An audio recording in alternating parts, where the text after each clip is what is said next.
pada alim ulama, engkau adalah orang bid'ah, engkau adalah orang syirik, engkau adalah orang kafir.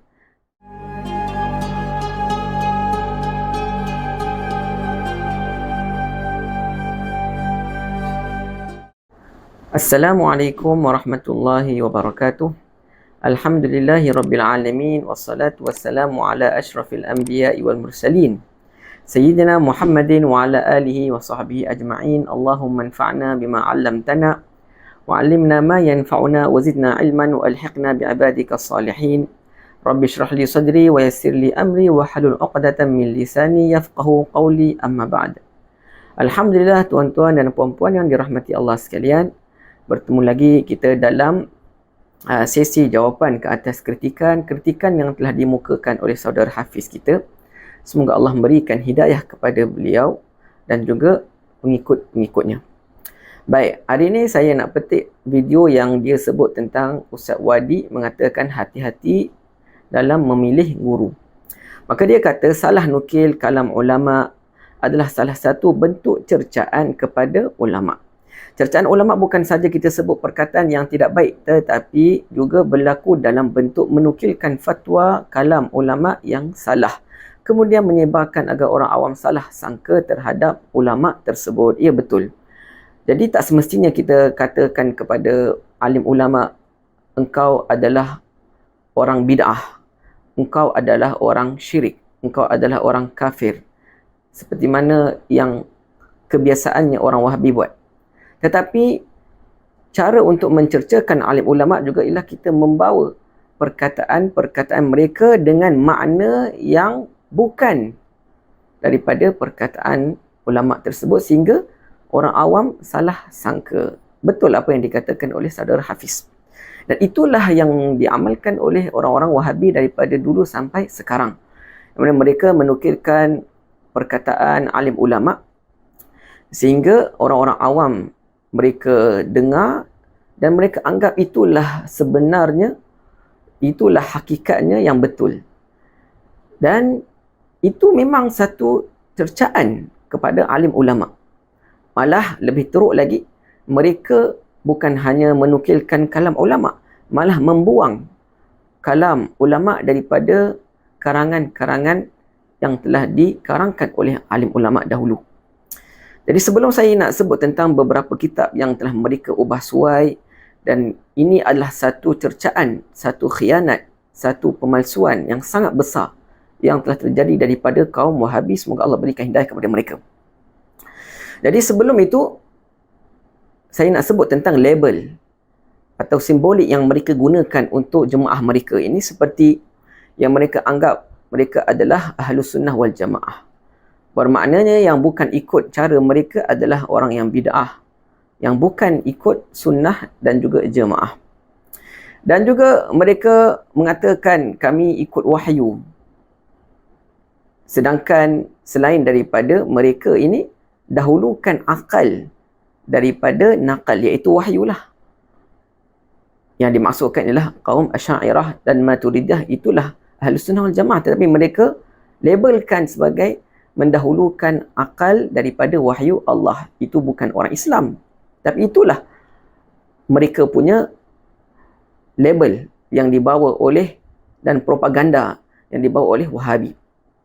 Dan juga banyak daripada perkataan-perkataan yang mereka mengatakan kami pengikut salaf, bermakna kami ni Ahlus Sunnah wal Jamaah, Asy'ariyah dan Maturidiyah tidak ikut ulama salaf. Dan mereka mengatakan kami ikut fiqh kitab, fiqh sunnah, bukan fiqh syafi'i, bukan fiqh hanafi, bukan fiqh maliki, hambali dan sebagainya. Kami ni jemaah tauhid, bermakna mereka ni ikut fiqh imam-imam yang tak wujud di zaman Rasulullah. Mereka ni tak ikut tauhid kerana ada banyak amalan mereka yang syirik dan bidah. Itu adalah daripada cercaan.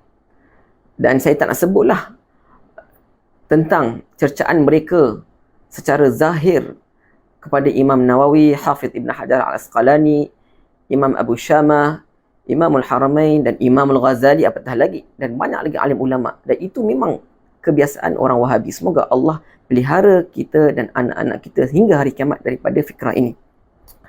Baik, jadi sebenarnya dalam hadis Bukhari, Nabi SAW telah bersabda, "Man kadzaba alayya muta'ammidan falyatabawwa maq'adahu minan nar." Itu adalah hadis mutawatir daripada hadis thulathiyat, iaitu 3 perawi di antara Imam Bukhari dan juga Nabi Muhammad SAW. Yang mana Nabi telah mengancam orang yang menipu ke atas Rasulullah SAW, baginya tempat di dalam neraka Allah. Baik, jadi hukum menipu ni adalah haram, memang dosa, apatah lagi kepada Rasulullah SAW. Dan begitulah juga kepada pewaris Nabi Muhammad SAW, iaitu alim ulama. Dan daripada awal alim ulama yang telah wujud setelah Rasulullah wafat ialah para sahabat, seperti mana Ibnu Abbas, Ibnu Mas'ud, Ibnu Umar dan sebagainya radhiyallahu anhum ajma'in. Maka di zaman setelah para sahabat meninggal, memang ada orang-orang yang menipu dan memalsukan riwayat sahabat-sahabat. Yang mana sahabat tak mengatakan dan tak menafsirkan ayat begitu, tetapi ada yang mengatakan sahabat yang kata begitu, sedangkan sahabat tak kata. Seperti mana yang dikatakan oleh Ibn Hibban dalam kitabnya Al-Majruhin tentang Muqatil bin Sulaiman, yang mana dia telah mengambil ilmu Quran daripada Yahudi dan Nasara, sehingga dia telah menyamakan Tuhan dengan makhluk. Jadi memang Muqatil ni, memang kadang-kadang dalam tafsirnya dia kata qala Ibnu Abbas, Ibnu Mas'ud telah kata, sedangkan bukan dia kata. Tapi kenapa dia buat begitu?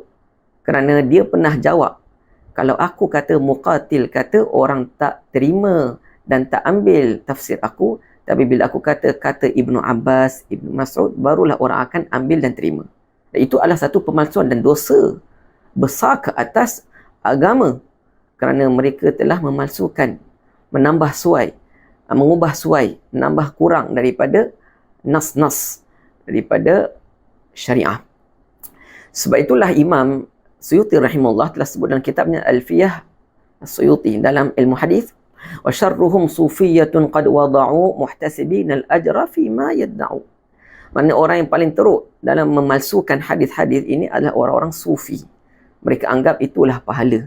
Dan yang dimaksudkan oleh Imam Suyuti, orang sufi ini adalah orang yang jahil. Kerana ada sufi yang alim, yang bukan jahil. Itu adalah hujah. Itu adalah yang kita patut belajar dengan mereka. Kerana Imam Suyuti pun sendiri adalah ulama tasawuf, sufi. Malah beliau ada kitab Ta'yidul Haqiqatul Aliyah wa Tashyidul Tariqatil Syadzaliyah. Mana beliau sebut tentang tariqat Syadzili.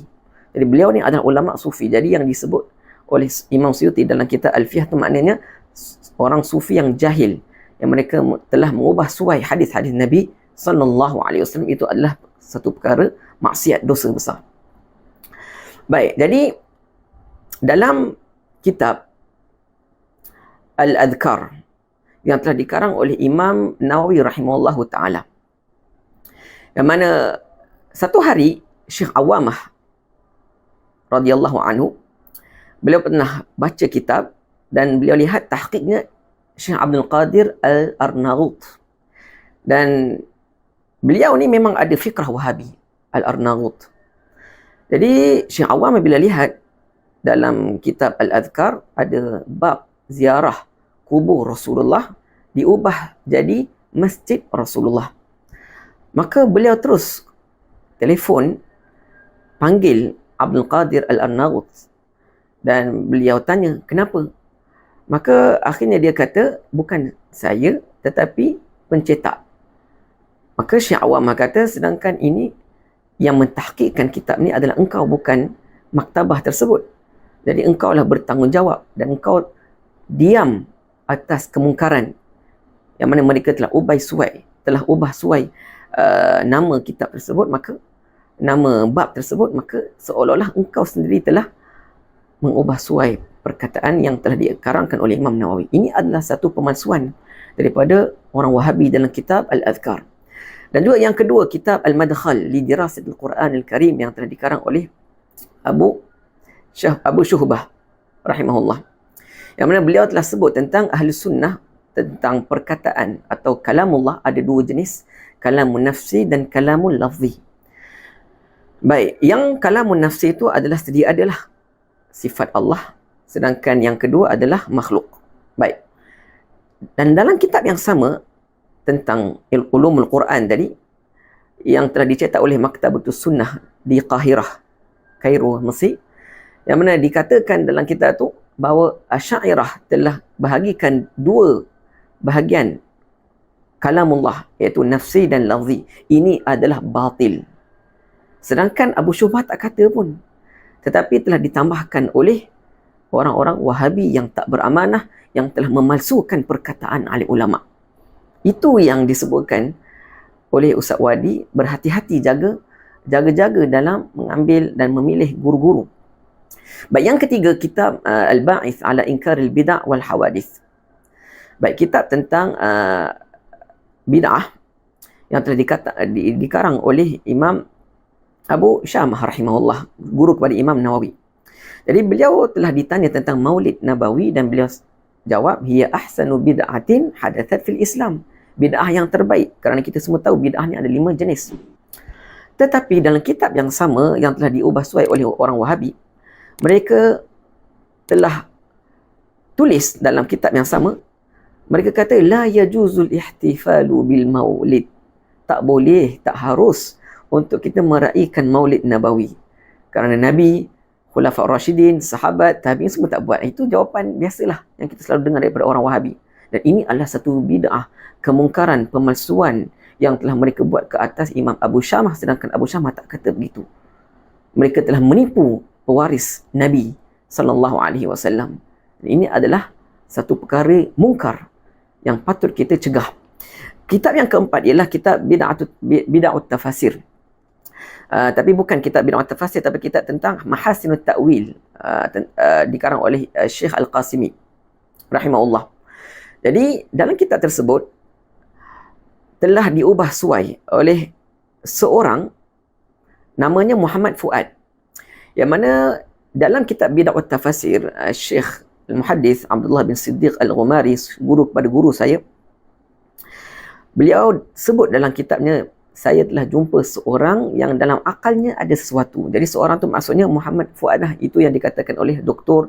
Hussein Abdul Qadir Al-Hussein hafizahullah. Beliau ada YouTube beliau daripada ulama Syam. Baik, jadi saya, iaitu guru kepada guru saya Al-Ghumari tadi, dia lihat Muhammad Fuad sedang mengambil kitab-kitab makhtutat yang ditulis dengan tangan alim ulama dahulu, dan dia buang beberapa tulisan daripada kitab ataupun lembaran yang sama. Dan Syekh Abdullah Al-Ghumari tanya, kenapa kau buat begini? Maka yang pengarang Muhammad Fuad tu, dia kata ini mustahil perkataan yang dikatakan oleh pengarang kitab ni.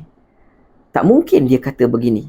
Malah anak kepada Al-Qasimi, iaitu arwah pengarang kitab yang dia wafat 1332 lah Hijrah, dan anak dia adalah lawyer di Madinah. Jadi dia telah serahkan kitab ayah dia kepada aku untuk aku buat apa saja yang aku inginkan. Maknanya dia telah wakilkan setiap apa yang terkait dengan kitab. Jadi boleh ke seorang apabila diberikan kitab, kemudian dia boleh ubah sesuai apa yang dia nak? Itu adalah haram, itu adalah khianah, itu adalah satu pemalsuan, itu adalah satu dosa maksiat, bid'ah, mungkar. Semoga Allah pelihara. Baik, kitab yang kelima ialah kitab Maghanimul At-Tabah fi Ma'alim At-Tabah. Baik, Maghanimul Matabah fi Ma'alim Tabah ialah kitab Firuz Abadi. Bila dicetak kali pertama di Saudi, maka orang-orang Wahabi mereka pun bising, dan mereka kata, bagaimana kita cetakkan kitab ni Maghanimul Matabah, sedangkan kitab ni ada banyak perkara-perkara syirik. Jadi mereka kata kita kena cetak balik kali kedua setelah saudara Sulaiman lihat dan ubah suai. Tengok bagaimana mereka main-main dengan kitab-kitab alim ulama dahulu. Inilah cercaan. Baik, kitab yang keenam iaitu kitab Hasyiatus Sawi, yang dikarang oleh Imam Ahmad Al-Khalwati Al-Masri rahimahullah ta'ala. Dalam ayat 6 surah Fatir, inna syaitana lakum adu fattakhidhuhu aduwa innama yad'u hizbahu liyakunu min ashabis sa'ir. Syaitan ni dia panggil jemaah dia liyakunu, supaya jadi daripada ahli neraka. Baik, ayat ini telah diturunkan kepada kaum Khawarij. Itu yang dikatakan oleh Syekh Sawi rahimahullah. Dan siapakah Khawarij? Dia kata alladzina yuharrifuna ta'wil al-kitab was sunnah, yang telah ubah suai makna Al-Quran dan sunnah dan menghalalkan darah-darah orang Islam, harta mereka. Dan akhirnya dia kata apa? Ialah Khawarij ini daripada jemaah yang ada di Hijaz. Hijaz tu di Mekah, Madinah, yang dinamakan sebagai Al-Wahabiyah. Al-Wahabiyah. Dan mereka ni adalah jemaah syaitan. Itu yang dikatakan oleh Syekh Sawi rahimahullah. Tapi perkataan ini memang dah tak ada. Mereka ubah suai. Ini adalah satu cercaan yang amat besar. Semoga Allah berikan hidayah kepada mereka. Baik, kitab yang ketujuh adalah Kitabul Awasim Minal Qawasim, yang dikarangkan oleh Qadhi Ibn Arabi. Yang mana orang Wahabi telah buang tentang perkataan Mujassimah dan Hashawiyah. Begitu juga kitab Talbis Iblis yang dikarang oleh Imam Ibn Jauzi. Mereka buang perkataan tentang kritikan tentang Mujassimah dan Hashawiyah. Dan ini semua adalah cara orang-orang Yahudi. Kerana Allah Subhanahu Wa Ta'ala firman, yuharrifuna al-kalima amma wadhi'ih. Mereka ni memang ubah suai kitab mereka, kitab Taurat mereka. Sedangkan mereka tahu itu adalah satu kebatilan, dan itulah manhaj orang-orang Wahabi. Mereka ubah suai kitab-kitab turas, kitab-kitab yang telah dikarang oleh ulama-ulama salaf dan juga khalaf. Alhamdulillah. Baik. Kemudian Saudara Hafiz kata lagi, menukilkan kalam ulama yang benar lalu ada khilaf padanya dan dibuat diskusi perbincangan tentangnya, maka itu bukan celaan kepada ulama, itu bagus kerana dapat mematangkan umat. Baik, saya nak beritahu itu adalah celaan kerana orang-orang Wahabi mereka bukan ahlinya. Ataupun kalau mereka kata mereka ada PhD, tetapi mereka buat diskusi depan orang-orang awam. Siapa orang awam nak diskusi tentang pandangan alim ulama kemudian mengatakan ini tak bagus, ini tak tepat, ini. Ya betul, kami tidak menafikan itu adalah perbincangan. Tetapi dengan ahlinya, maka itu dipanggil perbincangan, diskusi. Tapi kalau bukan dengan ahlinya, itu adalah fitnah. Itu adalah satu bid'ah yang telah mereka buat dan menjatuhkan dan mencela alim ulama. Baik, seterusnya Saudara Hafiz kata kewajipan bagi seorang Muslim untuk saling mengingatkan orang tentang syirik bid'ah, tentang bahaya syariah. Itulah kebiasaan orang-orang Wahabi, sibuk dengan syirik yang terkait dengan istighathah, tawassul, doa, meminta daripada orang yang meninggal dalam kubur, wali-wali Allah, apa semua. Sedangkan orang syirik itu adalah orang yang menyembah berhala. Orang syirik itu adalah orang yang mengatakan kidamun nawa'i, iaitu daripada akidah Ibn Taymiyah. Jadi itu yang patut kita cegah. Ya betul, yang dibawa oleh orang Wahabi. Mereka telah bawa kefahaman Mujassimah, kefahaman mentajsimkan Allah. Alhamdulillah. Baik, seterusnya sekarang ini ada usaha sebahagian orang agama untuk menormalisasikan berdoa kepada ahli kubur. Mereka bukan berdoa kepada Allah, mereka benar-benar berdoa kepada si mati. Ini adalah tentang istighathah lah. Itu biasalah. Jadi dia kata apa? Jika ada yang pakai rantai salib, itu tengok rantai salib, itu adalah syiar Nasara, syiar kafir. Kemudian bila ditegur, dia kata tak, ini hiasan saja, yakin pada Allah. Ini adalah satu kiasan daripada Saudara Hafiz yang jahil, yang tidak ada asas ilmu, menggunakan kias yang bukan dengan kaedahnya. Dan ulama usul sebut ini dipanggil kias ma'al fariq. Jadi tak perlulah. Baik, kemudian dia kata 10 Rejab malam memiliki keutamaan, malam maghfirah dan sebagainya lah. Baik, jadi kita diminta untuk supaya kita beramal, buat persiapan apabila telah dekat dengan bulan Ramadan. Dan Ibn Rajab pun telah sebut, bukan tentang 10 Rejab ya, tentang bulan Rajab keseluruhannya, secara umumnya lah. Baik, jadi kalau secara khususnya memang ada hadis-hadis yang tak betul dan sebagainya, tapi tak apalah.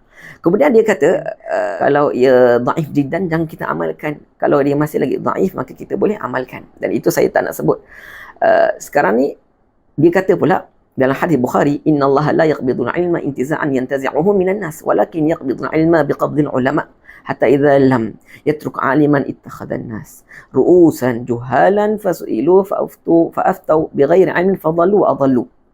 Iaitu tentang hadis akhir zaman yang mana ramai alim ulama telah meninggal dan ketika itu orang-orang jahil yang akan dijadikan sebagai rujukan, seperti mana yang terjadi pada satu negeri di Malaysia kita, semoga Allah berikan hidayah kepada mereka, dijadikan mereka sebagai rujukan sedangkan mereka adalah jahil dan mereka tak layak, tapi kerana kemasyhuran mereka pun disoal dan mereka memberikan fatwa tanpa ilmu, mereka pun sesat dan telah menyesatkan. Jadi saudara Hafiz kata apa, di Malaysia ramai ahli ilmu, cuma kita perlu bezakan mana yang jujur dan amanah dengan ilmu. Menyampaikan ilmu atas dasar taqwa, bukan ahli ilmu yang menyampaikan ilmu untuk dapat sampul, takut hilang title. Baik, saya nak tanyalah, saudara Hafiz kata ramai ahli ilmu, siapa dia? Boleh saya beritahu, boleh saya tahu tak? Kerana secara kebiasaan orang alim dan orang jahil, yang lebih ramai adalah orang jahil, bukan orang alim. Jadi saudara kata Malaysia dah ramai orang yang berilmu, atau yang dimaksudkan oleh saudara Hafiz ialah orang yang boleh membaca ataupun orang yang menonton YouTube sampai ramai yang subscribe, itu yang dimaksudkan ke? Atau apa? Boleh terangkan pada saya. Baik, saudara, dia kata Ustaz Wadi baca hadis yang sahih tapi hadis tu tak sesuai diaplaikan di Malaysia sebab di Malaysia ramai ahli ilmu. Maka saya nak beritahu, inilah bid'ah dan mungkar dan pemalsuan untuk menyekat makna hadis Bukhari tadi untuk diaplaikan di Malaysia. Sebab dia kata apa? Tak sesuai diaplaikan. Dan ini adalah satu dakwaan semata-mata tanpa dalil. Wa akhiru da'wana alhamdulillahi rabbil alamin.